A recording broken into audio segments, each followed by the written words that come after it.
véritable harmonie entre la main et l'instrument qui est joué. D'abord, la main n'est pas constituée de la même façon. On dirait que la main s'est formée pour l'instrument. Un contrebassiste ne va pas avoir la même main qu'un pianiste, ou qu'un saxophoniste, ou qu'un percussionniste.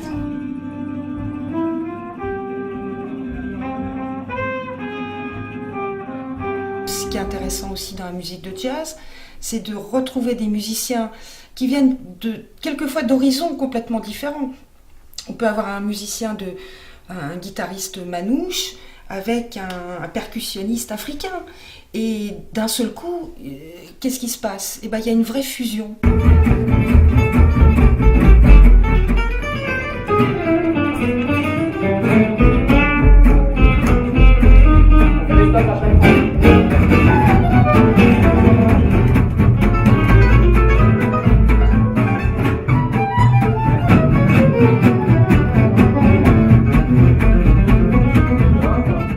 Que ce soit triste ou gai ou en pleine folie, en pleine improvisation, c'est là qu'on voit si un photographe a aussi bien compris ce que l'on faisait sur l'instrument, je pense. S'il a su prendre le moment, l'élément essentiel du morceau, entre guillemets, le moment qui vit le plus.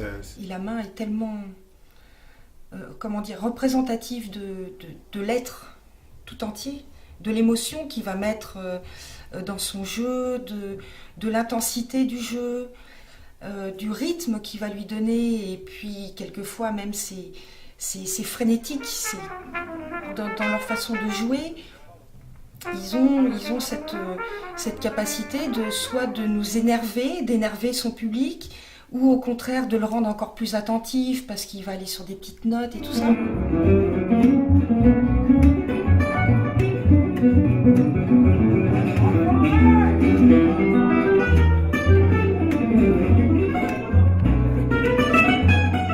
Même si les musiciens sont statiques, il se passe beaucoup de choses sur scène. D'abord, il faut observer la vibration, ce qui se dégage. L'image que je choisis parmi toutes, c'est celle que j'entends.